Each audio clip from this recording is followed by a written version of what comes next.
அனைவருக்கும் அன்பு வணக்கம்.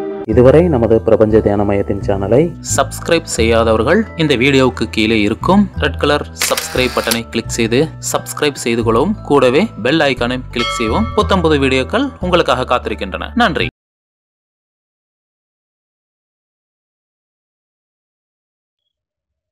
மனிதன் அப்படின்னு பார்த்தீங்கன்னா அவன் முழுக்க முழுக்க ஒரு மிகப்பெரிய சக்தியால் இயக்கப்படுறான். அது என்ன சக்தி அப்படின்னு பார்த்தீங்கன்னா, மூச்சு தான் அவனுடைய மிகப்பெரிய சக்தி. மூச்சின் அடிப்படையில் தான் ஒரு மனிதனுடைய வாழ்க்கை அமைஞ்சிருக்கு. ஒரு மனிதனுடைய மூச்சு எப்படி நிகழ்கிறதோ, வாழும்போது ஒரு மனிதன் மூச்சை எப்படி பயன்படுத்துகிறானோ, எப்படி கையாள்கிறானோ, அதை பொறுத்து அவனுடைய வாழ்க்கை அமைகிறது. அவனுடைய வாழ்க்கை மட்டுமல்ல, அவனுடைய மரணத்தையும் தீர்மானிப்பது இந்த மூச்சு தான். இந்த மூச்சினுடைய ஓட்டத்தை நம்மால் புரிந்து கொள்ள முடிந்தால், இந்த மூச்சு இயங்கும் விதத்தை, இந்த மூச்சு மாறும் விதத்தை, இந்த மூச்சு எந்த நேரத்தில் எப்படி வேலை செய்கிறது என்ற ரகசியத்தை புரிந்து கொண்டால், நம்முடைய மரணத்தையும் நம்மால் எளிதாக கணக்கிட முடியும். உதாரணமாக, நீங்கள் கோபமாக இருக்கும்போது இந்த மூச்சு ஒரு விதமாக ஓடுது. நீங்கள் மகிழ்ச்சியாக இருக்கும்போது இந்த மூச்சு ஒரு விதமாக ஓடுது. நீங்கள் சோகமாக இருக்கும்போது ஒரு விதமாக இருக்கும். நீங்கள் பொறாமையாக இருக்கும்போது, விரக்தியில் இருக்கும்போது ஒரு விதமாக இருக்கும்.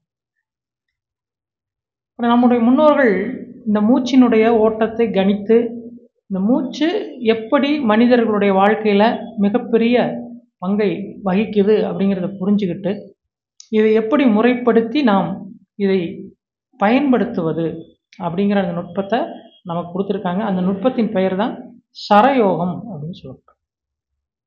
சரம் அப்படின்னு பார்த்தீங்கன்னா, நம்ம பூச்சரம்னு சொல்கிறோம். சரம் அப்படின்னா இடைவெளியோடு கூடிய, இடைவெளியோடு கோர்க்கப்பட்ட ஒரு மாலை அப்படின்னு.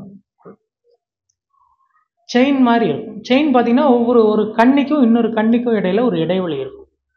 அதே மாதிரி இந்த பூ மாலையெல்லாம் கட்டும்போது பாருங்கள், ஒரு பூவுக்கும் இன்னொரு பூவுக்கும் நடுவில் ஒரு சின்ன கேப் இருக்கும். பூ தொடுக்கும்போது நாம் அப்படி தான் கட்டுவோம். அதே மாதிரி நாம் இந்த மல்லிப்பூ இதெல்லாம் கோர்க்கும்போது பார்த்தீங்கன்னா, அவங்க முடிச்சு போடும்போது அந்த பூவினுடைய தலைப்பகுதி ஒரு பக்கம் இந்த பக்கமும், இன்னொரு பகுதி பார்த்தீங்கன்னா இந்த பக்கம் வச்சு முடிச்சு போடுவாங்க. அப்போ அதனுடைய தலைப்பகுதி மாறும். மாற்றி கட்டும்போது தான் அது சரமாக அழகாக இருக்கும் பார்க்க. அப்படி இந்த மூச்சினுடைய சரம், இந்த மூச்சு வந்து பார்த்தீங்கன்னா ரெண்டு பக்கம் மாறி மாறி ஓடுது. ஒரு பக்கம் கொஞ்ச நேரம் வலது பக்கம் ஓடுது, கொஞ்ச நேரம் இடது பக்கம் ஓடுது. இப்படி இந்த சரம் மாதிரி இது பின்னப்பட்டிருப்பதால் இதற்கு சரயோகம் அப்படின்னு பேர். இந்த சரயோகம் எதனுடைய அடிப்படையில் அமைக்கப்பட்டிருக்குன்னா, மூச்சினுடைய அடிப்படையில் அமைக்கப்பட்டிருக்கு. இந்த மூச்சு எப்படி செயல்படுகிறது, எந்த நேரத்தில் எந்த பகுதியில் ஓடுது அப்படிங்கிறதையெல்லாம் கணக்கிட்டு அதை தொகுத்து அதை அவர்கள் ஒரு சாஸ்திரமாகவே வடிவமைச்சிருக்காங்க. அதை இப்போ இந்த மூச்சு பார்த்தீங்கன்னா, ஒவ்வொரு கிழமையிலையும் ஒவ்வொரு பகுதியிலும் ஓடும். ஒரு இடது பக்கம்னா இடது பக்கம் ஓடும், வலது பக்கமாக வலது பக்கம் ஓடும். இப்போ திங்கள், புதன், வெள்ளி இதெல்லாம் பார்த்தீங்கன்னா அது நம்முடைய இடது பக்கமாக அந்த மூச்சு ஓடக்கூடிய நாள் அப்படின்னு சொல்கிறாங்க.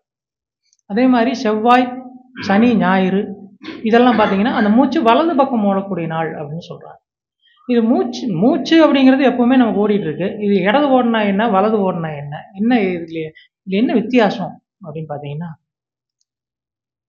இந்த மூச்சு எப்போதெல்லாம் ஒரு குறிப்பிட்ட திசையில் ஓடுகிறதோ, உதாரணமாக மூச்சு நம்ம பார்த்தீங்கன்னா ஒரு பக்கம் தான் ஓடுமான்னு கேட்டிங்கன்னா இல்லை, ஒரு பக்கம் முழுமையாகவும் ஒரு பக்கம் பகுதியும் ஓடும்.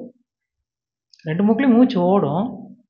ஒரு பக்கம் இடது பக்கம் முழுமையாக ஓப்பனாகி ஓடும், இடது பக்கம் பார்த்திங்கன்னா கொஞ்சம் பாதி அடைச்சி, அதனுடைய எதிர்ப்பகுதி பார்த்திங்கன்னா பாதி அடைச்சி பாதியில் தான் ஓடும். சில நேரங்களில் பார்த்திங்கன்னா சுழுமுனை சுவாசம் சொல்லி ரெண்டு மூக்குலையும் பாதியாக ஓடும்.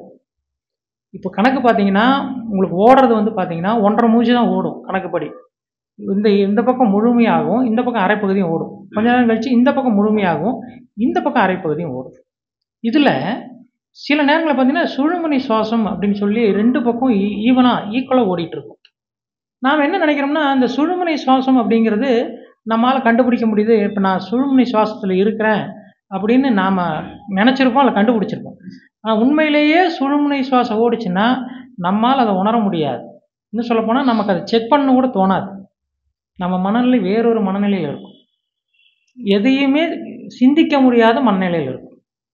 இந்த நேரத்தில் தான் தியானம் பண்ணணும்னு சொல்கிறாங்க. தியானம் அப்படிங்கிறது இந்த சுழுமுனை சுவாசத்தில் நிகழ வேண்டும். அல்லது சுழுமுனை சுவாசம் மிகச்சரியாக ஓடினால், இப்போ நாம் 2 மூக்குலேயும் அந்த மூச்சு ஓடுதுன்னு சொல்கிறோம். ஆனால் உண்மையில் பார்த்தீங்கன்னா ஒரு வித்தியாசம் இருக்கும். 2 ஈவனாக ஓடாது. நீங்கள் செக் பண்ணும்போது நான் சொல்கிறேன். செக் பண்ணி நான் சுழுமுனையில் இருக்கிறேன்னு நீங்கள் சொன்னீங்கன்னா எக்ஸாக்ட் சுழுமுனை அது கிடையாது. கொஞ்சம் முன்ன பின்ன மாறி இருக்கும். ஒரு மாறி இருக்கும். எக்ஸாக்டாக சுழுமுனை ஓடும்போது என்ன நடக்கும் அப்படின்னு கேட்டிங்கன்னா, நீங்கள் அதை சோதிக்க வேண்டும் அப்படிங்கிற அந்த எண்ணம் கூட உங்களுக்கு வராது. எந்த எண்ணமுமே வராது. தியானம் செய்யும்போது ஆழமான தியானத்தில் சுழுமுனை ஓடும், அல்லது சுழுமுனை ஓடத் தொடங்கினால் ஆழமான தியானம் தொடங்கும். அப்போ இந்த மூச்சினுடைய தன்மை மாறும்போது என்ன நடக்குது, மனிதர்களுக்கு என்ன நடக்குது அப்படின்னு கேட்டிங்கன்னா, நீங்கள் ஒரு சூழ்நிலையில் இருக்கும்போது உங்கள் மூச்சு மாறுகிறது. உங்கள் மூச்சு மாறி அதை மெமரி செய்கிறது, பதிவு பண்ணுது. உதாரணமாக நீங்கள் ஒரு இடத்துக்கு போகிறீங்க. அந்த இடத்துல போகும்போது நீங்கள் ஒரு விபத்தில் சிக்கிடுறீங்க. விபத்தில் சிக்கும்போது இப்போ பார்த்தீங்கன்னா உங்களுக்கு வேகமான மூச்சு ஓடும், பதட்டமான மூச்சு. வேகமான மூச்செல்லாம் வலது பக்கமாக ஓடும். நீங்கள் ஆபத்து காலங்கள் இருக்கும்போது, சண்டை போடும்போது, நீங்கள் ரொம்ப வேகத்தில் இருக்கும்போதெல்லாம் வலது பக்கம் மூச்சு வேகமாக ஓட ஆரம்பிக்கும்.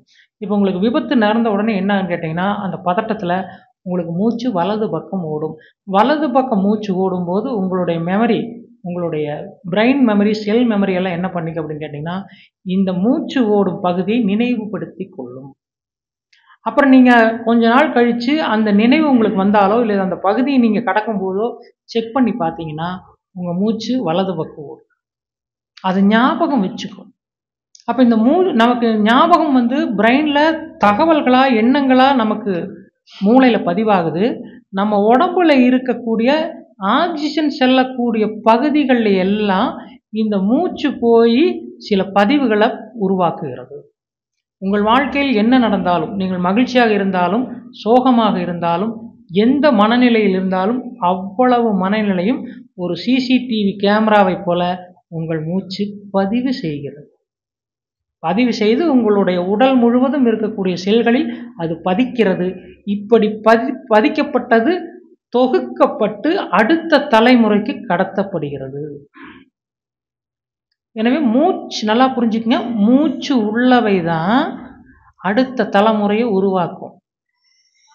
மூச்சு இல்லாதவை அடுத்த தலைமுறையை உருவாக்காது. ஒரு மரம் அடுத்த தலைமுறையை உருவாக்கும், ஒரு பறவை அடுத்த தலைமுறையை உருவாக்கும், ஒரு மலை அடுத்த தலைமுறையை உருவாக்காது. அப்போ அடுத்த தலைமுறை எப்படி உருவாகிறது என்றால், எவையெல்லாம் மூச்சின் வழியாக, பிராணனின் வழியாக இந்த உலக அனுபவங்களை செல்களில் கொண்டு போய் பதிக்கிறதோ அவையெல்லாம் தொகுக்கப்பட்டு உங்களுடைய குரோமோசோம்களாக மாற்றப்பட்டு, ஜீன்களாக மாற்றப்பட்டு அடுத்த தலைமுறைக்கு இந்த பதிவுகள் கடத்தப்படுகின்றன. எனவே மூச்சு அப்படிங்கிறது பார்த்தீங்கன்னா நாம் நினைக்கிறோம் சும்மா காற்று உள்ளே போய் வருது அப்படின்னு. இல்லை, அது உங்களது ஒவ்வொரு சூழ்நிலையும் பதிவு செய்து கொண்டிருக்கக்கூடிய ஒரு டிவைஸ். எனவே தான் ஞானிகள் என்ன சொல்கிறாங்கன்னா, இது இப்போ என்ன பதிவு பண்ணிட்டு இருக்குன்னு பாருங்கன்னு சொல்கிறாங்க. வலது பக்கம் பெரும்பாலும் ஆக்டிவான, பதட்டமான, கோபமான, சண்டை, மூர்க்கத்தனம் கொண்ட, நீங்கள் எப்பெல்லாம் ஆக்டிவாக இருக்கீங்களோ அந்த பகுதியெல்லாம் வலது பக்கம் பதிவு பண்ணும். எப்பெல்லாம் நீங்கள் ரிலாக்ஸாக, அமைதியாக, ஓய்வாக இருக்கிறீங்களோ, சிந்திச்சுக்கிட்டு இருக்கீங்களோ, எதையை பற்றியாவது யோசனை பண்ணிட்டு இருக்கீங்களோ, இதை இடது பக்கம் பதிவு செய்யும். எப்போதெல்லாம் நீங்கள் பதிவு செய்யவில்லையோ அப்போது சுழுமுனை ஓடிக்கொண்டிருக்கும். ஞானிகள் எந்த மூச்சில் இருப்பார்கள்?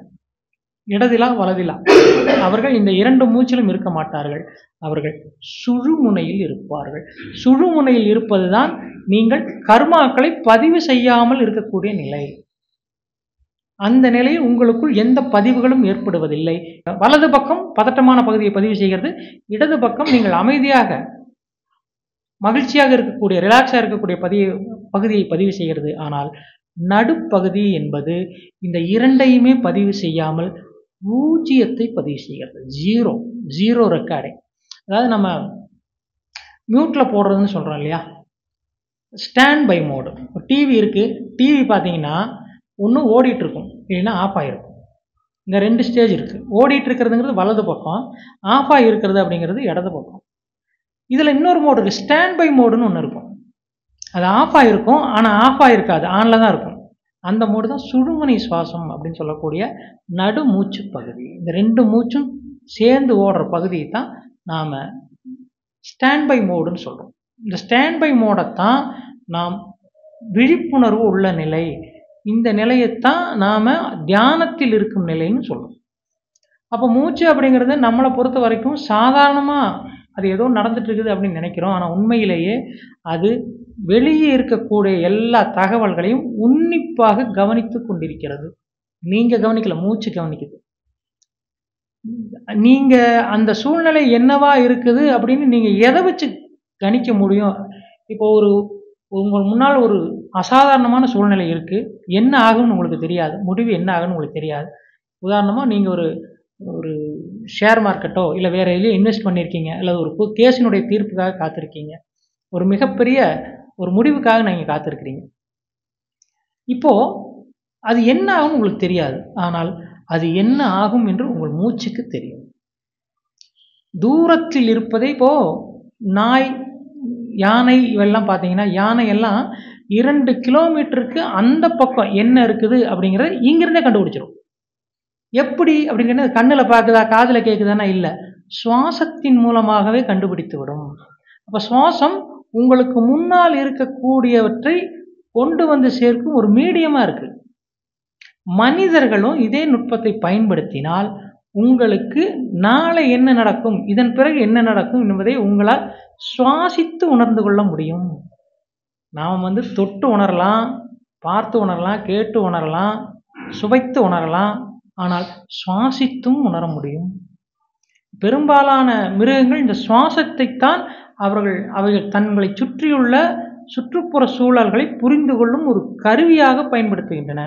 இப்போ நாய் பார்த்தீங்கன்னா என்ன பண்ணும் அப்படின்னா, அது காற்றுக்கு எப்போதுமே எதிர் திசையில் தான் படும். மான்கள் இவை பார்த்தீங்கன்னா காற்று வீசக்கூடிய திசைக்கு எதிர் திசையில் தான் படுக்கும். ஏன் அப்படின்னு கேட்டிங்கன்னா, வேட்டை விலங்குகள் வந்தால் தூரத்திலேயே எதிர்காற்று வரும்போது அந்த விலங்கினுடைய வாசம் வரும், இந்த விலங்கு எச்சரிக்கை ஆகிவிடும். எனவே பெரும்பாலான உயிர்கள் சுவாசத்தை கொண்டுதான் முன்னாடி வரக்கூடியதை கணிக்கின்றன. மனிதர்களுக்கும் இந்த ஆற்றல் உண்டு. இந்த ஆற்றலை பயன்படுத்தி மனிதர்கள் தங்களுடைய சுவாசம் மாறுவதன் மூலம் தங்களுக்கு என்ன நடக்கப் போகிறது என்பதை புரிந்து கொள்ள முடியும். அப்போ உங்களுக்கு வலது பக்கம் ஒரு மூச்சு ஓடினால் உங்கள் முன்னால் இருக்கக்கூடிய நீங்கள் செய்ய போகும் வேலையானது மிகுந்த வேகமாக இருக்கக்கூடியது, படபடப்பாக இருக்கக்கூடிய, சுறுசுறுப்பாக இருக்கக்கூடிய வேலையாக இருக்கும். இடது பக்கமாக ஓடினால் நீங்கள் இன்னும் கொஞ்ச நேரத்தில் அல்லது நீங்கள் செய்ய போகும் வேலையை மிக நிதானமாக ரிலாக்ஸாக செய்ய முடியும். அல்லது நீங்கள் ஏதோ ஒரு முடிவுகளை எதிர்பார்க்கிறீர்கள், அந்த முடிவு உங்களுக்கு அதிர்ச்சியை தரக்கூடியதாக இருக்கும் என்பதை வலது பக்க மூச்சு சொல்கிறது. உங்களுக்கு அது நிறைவை, மன மகிழ்ச்சியை தரக்கூடியது என்பது இடது பக்க மூச்சு சொல்கிறது.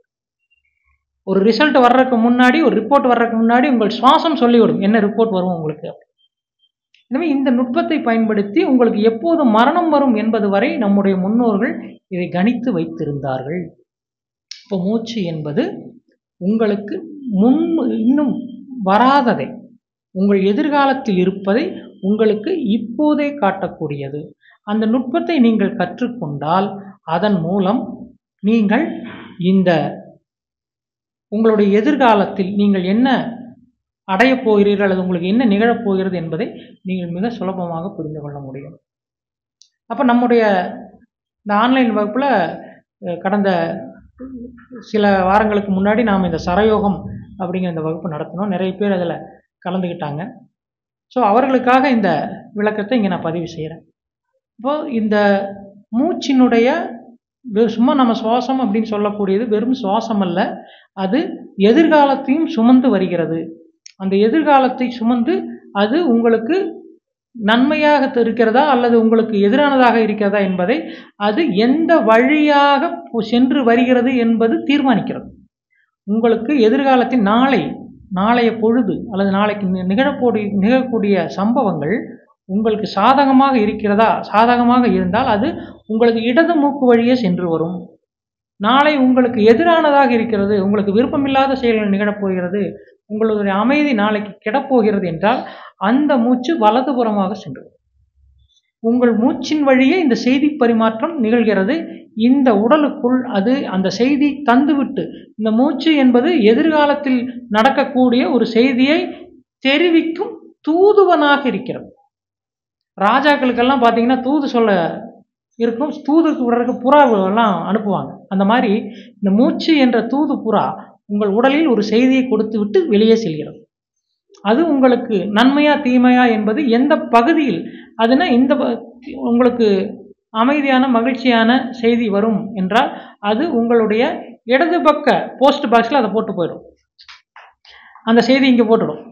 உங்களுக்கு பதட்டமான நாளைக்கு ஒரு போராட்டமான நாள் என்றால் அது உங்களுடைய வலது பக்க மெசேஜ் பாக்ஸில் அந்த மெசேஜை போட்டுடும். எந்த பக்க பாக்ஸில் அந்த மெசேஜ் விழுகுதுங்கிறத பொறுத்து அது என்ன செய்தி என்று நீங்கள் புரிந்து கொள்ள முடியும். அந்த காலத்துல எல்லாம் மணி ஆர்டர் வந்துன்னா சந்தோஷப்படுவாங்க, தந்தி வந்ததுன்னு வைங்க பயப்படுவாங்க. அதே போலதான் இடது பக்கம் என்பது மணி ஆர்டர், நீங்கள் மகிழ்ச்சி அடையக்கூடியது. வலது பக்கம் என்பது தந்தி, நீங்கள் பதட்டம் அடையக்கூடியது. எனவே இந்த எதில் வந்திருக்கிறது என்பதை பொறுத்து என்ன செய்தி என்று நீங்கள் புரிந்து கொள்ள முடியும். அதுதான் இந்த மூச்சு செய்கிறது. எனவே நீங்கள் எப்படி சுவாசிக்கிறீர்கள் என்பது ஒவ்வொரு முறையும் ஒவ்வொரு சுவாசம், இந்த சுவாசம் பார்த்தீங்கன்னா எப்போ மாறும் அப்படின்னு கேட்டிங்கன்னா, ஒரு சிலருக்கு 1 மணி நேரத்துக்கு ஒரு முறை மாறும், 2 மணி நேரத்துக்கு ஒரு முறை மாறும். சிலருக்கு பார்த்தீங்கன்னா ஒரு நாள் பூரா மாறாது. நீங்கள் இந்த மூச்சை கவனித்து கொண்டே இருந்தால் நீங்கள் இப்போது என்ன மனநிலையில் இருக்கிறீர்கள் என்று புரிந்து கொள்ள முடியும். எப்பெல்லாம் உங்களுடைய மூச்சு வலது பக்கம் ஓடுதோ அப்போதெல்லாம் உங்களுடைய இரத்த அழுத்தம் அதிகமாக இருக்கும். புதாமல் ஒரு வேலை செய்யறதுக்கு முன்னால் பார்த்தீங்கன்னா நம்முடைய நரம்புகள்லாம் டைட் ஆகிக்கும். நீங்கள் ஒரு வெயிட்டான பொருளை தூக்குறதுக்கு முன்னாடி பாருங்கள், ஒரு குடம் தூக்குறதுக்கு முன்னாடி, ஒரு வெயிட்டு ஒரு அரிசி மூட்டை தூக்குறதுக்கு முன்னாடி பார்த்தீங்கன்னா அது எடுக்கிறதுக்கு முன்னாலே உங்களுடைய மசில் எல்லாம் டைட் ஆகிடும். அதற்கு காரணம்னா அந்த டைட் இருந்தால் தான் அதை உங்களால் தூக்க முடியும். அப்போது இந்த மூச்சு வலது பக்கம் ஓடுதுன்னா உங்கள் உடலாலே நீங்கள் ஏதோ ஒரு கடினமான விஷயத்தை நீங்கள் செய்ய போகிறீர்கள் என்று பொருள். அந்த கடினமான விஷயம் இப்போது நம் முன்னால் இருக்கிறதா இருக்கலாம் அல்லது வரப்போவதாக கூட இருக்கலாம். அதற்கு மூச்சு உங்களை முன்னாலே தயார் செய்யும். அதே போல் இப்போ நீங்கள் தளர்வாக இருக்கணும், ரிலாக்ஸாக இருக்கணும், இப்போதைக்கு உங்களுக்கு பதட்டமாவதற்கு ஏதும் இல்லை, இப்போது நீங்கள் அமைதியாக இருக்க வேண்டிய நேரம், உங்களுக்கு முன்னால் இப்போது எந்த பிரச்சனையும் இல்லை என்றால் உங்களது சுவாசம் இடது நாசியில் நிகழும். இப்போது நீங்கள் அமைதியாக இருக்கிறீர்கள். இப்போ நீங்கள் டென்ஷன் ஆக வேண்டியதில்லை. எப்போதெல்லாம் நீங்கள் டென்ஷனாக இருக்கிறீர்களோ, பதட்டமாக இருக்கிறீர்களோ அல்லது பதட்டம் வரப்போகிறதோ இப்போது உங்களுக்கு மூச்சு முன்னெச்சரிக்கை செய்கிறது. புயல் வர்றதுக்கு முன்னால் பார்த்தீங்கன்னா முன்னெச்சரிக்கை, புயல் சின்ன கூண்டெல்லாம் ஏற்றுவாங்க. அந்த கூண்டில் அப்போது அந்த நேரத்தில் மீனவர்கள் கடலுக்கு போகக்கூடாது அப்படின்னு சொல்லுவாங்க. அதே போல் மூச்சு வலது பக்கம் ஓடினால் அப்போது ஒரு புயல் சின்ன கூண்டு ஏற்றப்பட்டிருக்கிறது, இப்போது நீங்கள் எச்சரிக்கையாக இருக்க வேண்டும், இந்த நேரங்களில் நீங்கள் கவனமாக செயல்பட வேண்டும். இடது பக்கமாக ஓடும்போது நீங்கள் மிக நிதானமாகவும் சுலபமாகவும் ஒரு வேலையை முடிக்க முடியும். நீங்கள் ஒரு வேலை செய்ய போகும்போது இடது பக்கம் ஓடுச்சுன்னா அந்த வேலை சுலபமாக முடிஞ்சிடும். வலது பக்கமாக ஓடும்போது ஒரு வேலையை நீங்கள் எடுத்தீங்கன்னா ரொம்ப போராடி தான் அந்த வேலையை முடிக்கணும். இதுதான் என்னுடைய கான்செப்ட். அந்த வேலை உங்களை எப்படி வேலை வாங்கணும் உங்கள் மூச்சு சொல்லிடும். அந்த வேலைக்கு நீங்கள் எவ்வளோ எஃபோர்ட் போடணும் உங்கள் மூச்சு சொல்லிடும். உங்களை அது மூச்சு திணற உங்களுக்கு வேலை வாங்குதா, விறுவிறுக்க உங்களை வேலை வாங்க போகுதாங்கிறது வலது மூச்சு சொல்லிடும். அப்போவே நீங்கள் ரெடி ஆகிக்கணும். வேலை கொஞ்சம் உண்மையிலேயே கஷ்டம்தான், கொஞ்சம் போராடித்தான் அதை ஜெயிக்கணும். இடது மூச்சில் ஓடிச்சுன்னா சுலபமாக உங்கள் வேலை நடந்துடும். நீங்கள் உங்களோட முயற்சி இல்லாமல் சும்மா எளிதாக நீங்கள் அதை அடைந்து விட முடியும். எனவே ஒரு செயலுக்கு எந்த அளவு நாம் முயற்சி எடுக்க வேண்டும் என்பதை உங்களுக்கு முன்னாடியே உங்கள் மூச்சு சொல்லிடும். ஒரு வேலை அதனால தான் என்ன சொல்லுவாங்கன்னா, வேலை செய்வதற்கு முன்னால் உங்களுடைய மூச்சை கவனியுங்கள். அதே மாதிரி பார்த்தீங்கன்னா நம்முடைய மூச்சு மட்டும் இல்லை, மற்றவர்களுடைய மூச்சையும் நம்மளால் கவனிக்க முடியும், மற்றவர்களுடைய மூச்சையும் நம்மால் கட்டுப்படுத்த முடியும். இப்போ நம்முடைய மூச்சு இருக்குது, உதாரணமாக நாம் ஒரு கடினமான வேலை செய்யணும். இப்போது இந்த நேரத்தில் உங்களுக்கு இடது பக்கமாக மூச்சு ஓடிச்சுன்னா இப்போ உங்களுடைய உடலும் மனமும் ஓய்வாக இருக்கும், ஆக்டிவாக இருக்காது. இப்போ என்ன பண்ணலான்னா, நீங்கள் அந்த வேலையை செய்வதற்காக ஆக்டிவாக மாற்ற முடியும். உதாரணம் சொல்லணும்னா, இப்போ அந்த மாணவர்களுக்கெல்லாம் படிக்கும் போகும்போது பார்த்தீங்கன்னா, புத்தகத்தை எடுத்துனே தூக்கம் வந்துடும். எக்ஸாம் வந்துடும், நாளைக்கு எக்ஸாம், இன்னைக்கு வரைக்கும் புத்தகத்தை சும்மா பார்த்துக்கிட்டே இருப்பான். பார்த்தோன்னே அப்படியே கண்ணெல்லாம் சொருக்கும். காரணம் என்னன்னு கேட்டிங்கன்னா, அந்த மூச்சு இடது பக்கம் ஓடிட்டு இருக்கும். இப்போ இவர்கள் என்ன பண்ணணும்னா, அந்த மூச்சு வலது பக்கமாக ஓட்டின உடனே மூளை சுறுசுறுப்படைந்து விடும். இப்போது அவர்களால் அந்த படிப்பில் கவனம் செலுத்த முடியும். அப்போது இந்த மாதிரி உங்களை சில நேரங்களில் பார்த்தீங்கன்னா, நமக்கு ஏதோ ஒரு வேலை செய்யறதுக்கு சோம்பேறித்தனமாக இருக்கும். நைட்டு பகல்லாம் பார்த்தீங்கன்னா தூக்கமாக வரும். வேலை செய்யும்போது பார்த்தீங்கன்னா தூக்கம் வரும். அந்த நேரத்தில் கவனிச்சிங்கன்னா புரியும், உங்கள் மூச்சு வந்து இடது பக்கம். ஆஃபீஸில் இருக்கும்போது சும்மா உட்காந்துருப்போம், தூக்கம் வந்துடும். காரணம் என்னென்னா, மூச்சு இடது பக்கம் ஓடிட்டு இருக்கும்.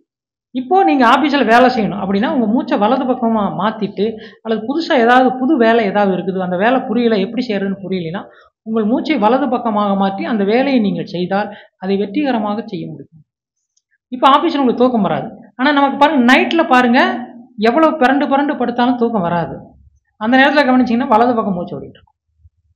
அப்போது இப்போ சித்தர்கள் என்ன சொல்கிறாங்க அப்படின்னா, உணவு உண்ட பிறகு நாம் எப்போதுமே இடது பக்கமாக படுக்க வேண்டும் அப்படின்னு சொல்கிறாங்க. இடது பக்கமாக ஏன் படுக்கணும் அப்படின்னா, இப்போது நம்முடைய மூச்சை மாற்றுவது எப்படின்னு கேட்டிங்கன்னா, நீங்கள் இடது பக்கமாக படுத்தீங்கன்னா உங்கள் மூச்சு இடதுலேருந்து வலது பக்கத்துக்கு மாறிடும். வலது பக்கம் படுத்தீங்கன்னா வலது பக்கத்துலேருந்து இடது பக்கமாக மாறிடும். இந்த மூச்சை நாம் என்ன சொல்கிறோன்னா, வலது பக்கத்தை ஓடுவதை சூரிய கலை என்றும், இடப்பக்கம் ஓடுவதை சந்திரக்கலை என்றும் குறிப்பிடுகிறோம். நடுவில் ஓடக்கூடிய பிரம்ம நாடின்னு சொல்லுவோம், நடுமூச்சுன்னு சொல்லுவோம், சுழுமுனைன்னு சொல்லுவோம்.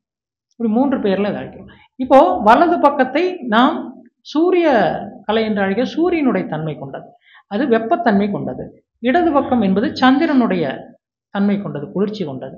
சுழுமுனை என்பது 2 பக்கத்தினுடைய தன்மையும் இல்லாமல் அலித்தன்மை கொண்டது. குண்டலினி அப்படின்னு சொல்றோம், குண்டம் பிளஸ் அலி, இதுதான் நம்ம குண்டலினின்னு சொல்றோம். அலித்தன்மை என்றால் அது ஆணும் அல்ல பெண்ணும் அல்ல, இடதும் அல்ல வலதும் அல்ல, 2க்கும் நடுவில் இருப்பது, இதுதான் சுழுமுனை. இந்த 2க்கும் நடுவில் இருப்பது எதுவும் செய்யாது. ஒன்று நீங்கள் இடத்துல ஆணாக இருந்தால் ஏதாவது செய்வீங்க, பெண்ணை பார்ப்பீங்க, பெண்ணாக இருந்தால் ஆணை பார்ப்பீங்க இல்லையா? இது 2க்கு நடுவில் இருந்தால் நீங்கள் 2மே பார்க்க மாட்டீங்க. அதே போல தான் எப்போதுமே இடது மூச்சு என்பது வலது மூச்சை பார்த்து கொண்டிருக்கும், வலது மூச்சு என்பது இடது மூச்சை பார்த்து கொண்டிருக்கும். இது ஒன்று அட்ராக்ட் பண்ணும். இது என்ன பண்ணுன்னா, இடது மூச்சு கொஞ்ச நேரம் அப்படியே அந்த எதிர் திசையில் வலது பக்கத்தை பார்த்து அந்த பக்கத்துக்கு ஜம்ப் ஆகிடும். அதே மாதிரி வலது பக்கம் மூச்சு இடது பக்கத்துக்கு மூச்சையே பார்த்துட்டு இருந்து திடீர்னு வந்து இடது பக்கத்துக்கு ஜம்ப் ஆகிடும். இப்படி ஒன்றை ஒன்று ஈர்த்து கொண்டு மாறி மாறி ஒரு சக்கரம் மாதிரி சுற்றிட்டே இருக்கும். இடத்துலேருந்து வலதுக்கு போகும், வலதுலேருந்து இடத்துக்கு போகும், இடத்துலேருந்து வலதுக்கு போகும், வலதுலேருந்து இடத்துக்கு போகும், இப்படி சுற்றிட்டே இருக்கும். அது ஒரு வட்டமாக. இப்படி மூச்சை இந்த வட்டமாக சுற்றி கொண்டிருப்பதை நான் அறிந்திருப்பவன் அப்படிங்கிறதுக்கு நம்முடைய முன்னோர்கள் ஒரு அடையாளம் வச்சிருந்தாங்க. ஒருத்தரை பார்த்தா இவர் அந்த மூச்சினுடைய வட்டத்தை உணர்ந்தவர், சரத்தினுடைய வட்டத்தை உணர்ந்தவர் அப்படிங்கிறதுக்கு ஒரு அடையாளம் வச்சிருந்தாங்க. அந்த அடையாளம் என்னன்னா, இந்த மூக்கில், இடது பக்க மூக்கில் பார்த்தீங்கன்னா ஒரு வளையம் போட்டிருப்பாங்க. அந்த வளையம் போட்டிருந்தாங்கன்னா அவர்கள் மூச்சினுடைய அந்த வட்டத்தை பயன்படுத்துபவர்கள், அந்த வித்தை தெரிந்தவர்கள். அப்புறம் மூச்சினுடைய வளையம் என்னாச்சுன்னா மூக்குத்தியாச்சு. இப்போ அது மறைஞ்சே போச்சு. இப்போ அந்த கலையும் மறைஞ்சு போச்சு. அவன் இந்த மூச்சினுடைய நுட்பத்தை பயன்படுத்தி அவருடைய வாழ்க்கையை அமைத்துக் கொள்கிறார். அந்த நுட்பம் என்னவென்பதை அறிந்திருப்பவர் அப்படிங்கிறதுக்கான அடையாளம் தான் அந்த ரிங்கு. அப்போ இந்த மூச்சு வலது பக்கத்தை நாம் சூரியனுடைய தன்மை, வெப்பத்தன்மை கொண்டதாக சொல்றோம். இதனுடைய வண்ணம் என்ன அப்படின்னு கேட்டீங்கன்னா, இதனுடைய வண்ணம் வெண்மை அல்லது கோல்டு, இதனுடைய கலர். அதே மாதிரி லெஃப்ட் சைடு அப்படின்னு பார்த்தீங்கன்னா அதனுடைய கலர் பார்த்தீங்கன்னா பிளாக் அல்லது கருநீலம், இதுதான் அதனுடைய வண்ணம். இதை வச்சு தான் நாம் அதை அடையாளப்படுத்துகிறோம். அப்போ இந்த 2 மூச்சும் இப்போ இடது பக்கம் நாம் சாப்பிட்டோன்னே இடது பக்கமாக படுக்கணும் அப்படின்னு சொல்ல காரணம் என்னென்னா, இடது பக்கமாக நாம் படுக்கும்போது நம்முடைய மூச்சு மாறி வலது பக்கமாக ஓடும், உடல் உஷ்ணமாக இருக்கும். நிறைய பேருக்கு பார்த்தீங்கன்னா இரவில் பார்த்தீங்கன்னா காலையில் எழுந்துச்சு நைட்டு படுக்கும்போது ஒன்றும் இருக்காது, காலையில் எழுந்து பார்த்தீங்கன்னா மூக்கில் தண்ணியாக ஓடும். இது எதனால் அப்படின்னு கேட்டிங்கன்னா, இவங்க என்ன பண்ணியிருப்பாங்கன்னா வலது பக்கம் படுத்திருப்பாங்க. வலது பக்கம் நீண்ட நேரம் நீங்கள் படுத்திருந்தீங்கன்னா உங்கள் மூச்சு இடது பக்கம் போயிடும். இடது பக்கம் போகும்போது சந்திரனுடைய தன்மை என்பதால் உங்கள் உடல் குளிர்ச்சி அடையும், காலையில் மூக்கு ஒழுகும். அப்போ கப தொந்தரவு கொண்டவர்கள், சளி தொந்தரவு அதிகமாக இருக்கிறவங்க என்ன பண்ணா இடது பக்கமாக படுக்க வேண்டும். இடது பக்கமாக படுக்கும்போது உணவு உண்ட பிறகு நீங்கள் இடது பக்கமாக படுத்தால் உங்களுடைய மூச்சு வலது பக்கமாக ஓடும். வலது பக்கம் என்பது சூரியனுடைய தன்மை கொண்டது, வெப்பத்தன்மை கொண்டது. ஜீரணம் நன்றாக நடக்கும். அதே போல உடல் உஷ்ணமாக இருக்கும். இப்படி இருக்கும்போது உங்களுக்கு இரவில் சளி தொந்தரவுகள் ஏற்படாது. இப்படி மூச்சினுடைய நுட்பத்தை வைத்துக்கொண்டு நம்முடைய உடல் நோயையும் நம்முடைய வாழ்க்கையில் இருக்கக்கூடிய நமக்கு வரக்கூடிய பிரச்சனைகளையும் நம்முடைய முன்னோர்கள் அறிந்திருந்தார்கள். அந்த கலையை நாம் இப்போ கிட்டத்தட்ட இழந்துட்டோம். அது இப்போ கிட்டத்தட்ட ப்ராக்டிக்கல்லே இல்லை. இப்போ நாம் நம்முடைய பிரபஞ்ச தியான மையத்தில் நாம் அந்த கலையை பற்றின வகுப்புகளை எடுத்து வருகிறோம். நீண்ட நாட்களாக நாம் அதை நடத்திட்டு இருக்கோம். இதனுடைய அடிப்படை தன்மை என்ன அப்படின்னு பார்த்தீங்கன்னா, இந்த 2 மூச்சு நடுவில் இருக்கக்கூடிய சுழுமுனை என்று சொல்லக்கூடிய அந்த நடுமூச்சு, இந்த மூச்சுகளை பயன்படுத்தி தான் நாம் நம்முடைய வாழ்க்கையில் எந்த நேரத்தில் என்ன செய்ய வேண்டும், ஒரு காரியத்தை எடுக்கும்போது அதை நாம் வெற்றியாக முடியுமா அல்லது போராட்டம் செய்து அதை நாம் அடைய வேண்டியதாக இருக்கு, எளிதாக அதை அடைய முடியுமா என்பதெல்லாம் இந்த மூச்சு நமக்கு சொல்லிவிடும். எனவே இந்த மூச்சை நாம் நல்லா புரிஞ்சுக்கிட்டோம்னா நீங்கள் செய்யக்கூடிய வேலை என்ன, அந்த வேலை எப்படி முடியும், அந்த வேலையை செய்யலாமா வேண்டாமா, சிறிதளவு போராடினாலும் அது நமக்கு கிடைக்குமா கிடைக்காதா, அல்லது சிம்பிளாகவே அதை செய்ய முடியுமா என்பது போன்ற எல்லா ரகசியங்களையும் நம்மால் புரிந்து கொள்ள முடியும். எனவே நாம் நினைக்கிற மாதிரி வெறும் ஆக்சிஜனை கொண்டு போகிறது மட்டும் இந்த காற்றினுடைய வேலை இல்லை. இந்த காற்று நம்மை இந்த பிரபஞ்சத்திலிருந்து, நம்முடைய விதி என்ற அந்த புத்தகத்திலிருந்து, அந்த ஃபைலிருந்து ஒரு ஃபோல்டர் மட்டும் நமக்கு எடுத்துகிட்டு வரும். நாளைக்கு இருக்கக்கூடிய இப்போ காலண்டர் பார்த்தீங்கன்னா மொத்தமாக இருக்கும் இல்லையா? அந்த காலண்டரில் பார்த்தீங்கன்னா ஒரு ஷீட் மட்டும் நம்முடைய இன்றைய நாளை சொல்லும், அடுத்த ஷீட் நாளைய நாளை சொல்லும். அந்த மாதிரி இந்த பிரபஞ்சம் அப்படிங்கிற காலண்டர்லேருந்து ஒரு நாளை உங்களிடம் எடுத்து வருவது தான் இந்த மூச்சு. அது எந்த பகுதியில் அந்த மூச்சு அது டெலிவரி ஆகிறதோ அதை பொறுத்து அது எந்த விதமான செய்தியை கொண்டு வருகிறது என்பதை நம்மால் புரிந்து கொள்ள முடியும். அதற்கேற்ப நாம் செயல்பட்டால் நாளை வரக்கூடிய சிக்கல்களை நீங்கள் இன்றே சரி செய்து கொள்ள முடியும். நாம் எல்லாம் சிக்கல் வந்ததுக்கு அப்புறம் தான் போராடிட்டு இருப்போம். ஆனால் மூச்சினுடைய ரகசியத்தை, அதாவது இது என்ன சொல்லுவாங்கன்னா, சரம் பார்ப்பவன் பரம் பார்ப்பான் அப்படின்னு சொல்லுவாங்க. சரத்தை யார் பார்க்கிறார்கள் அவர்கள் அந்த பரத்தை, கடவுளை, தன்னுடைய விதியை பார்க்கிறார்கள். எனவே சரத்தை யாரெல்லாம் கணிக்கிறார்களோ அவர்கள் தங்களுடைய விதியை கணிக்க வல்லவர்கள். அவர்கள் தங்களுடைய முடிவு, அவர்கள் இன்றைக்கு விடும் மூச்சை கணிப்பதன் மூலம் தன்னுடைய இறுதி மூச்சு எப்போது என்பதை கணிக்க முடியும். என்னுடைய லாஸ்ட் மூச்சு எப்போங்கிறது அவங்களால சொல்ல முடியும். சாதாரணமாக சொல்லிடுவாங்க, இந்த மாதம் இத்தனை தேதி நான் என்னுடைய உயிர் போயிடும் அப்படின்னு சர்வசாதாரணம் சொல்லுவாங்க. காரணம் டைம்லாம் சொல்லிடுவாங்க. டைம் குறித்து விட்டு அவர்கள் தங்களுடைய மூச்சை நிறுத்தி கொள்வார்கள். வேணா எக்ஸ்டெண்ட் பண்ணிக்க முடியும்.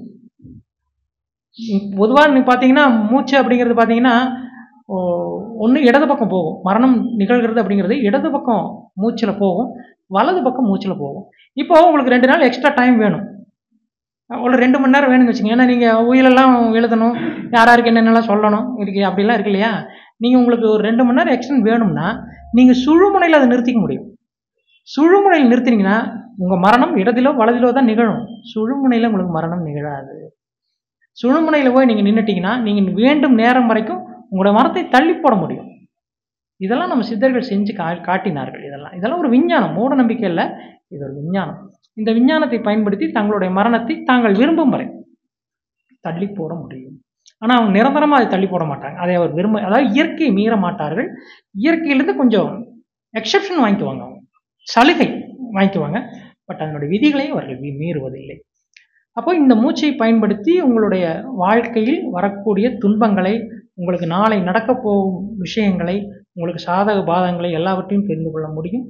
அதே போல் இந்த மூச்சை பயன்படுத்தி நீங்கள் ஒரு வேலையை எப்படி எளிதாக செய்வது, அல்லது எந்த மூச்சு ஓடும்போது எந்த வேலையை செய்தால் அந்த வேலை எளிதாக முடியும் என்பதையெல்லாம் இதை அறிந்து கொண்டு நீங்கள் செயல்படும் போது நீங்கள் செய்யும் எல்லா செயலுமே வெற்றிகரமானதாக அமையும்.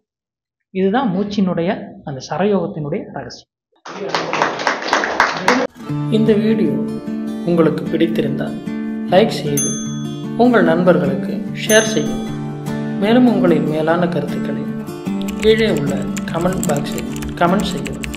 மேலும் 956629 3484 என்ற எண்ணிற்கு வாட்ஸ்அப்பில் தொடர்பு கொண்டு தகவல்களை பெறவும் உங்களது கருத்துக்களையும் தெரிவிக்கவும். அனைவருக்கும் நன்றி, வணக்கம்.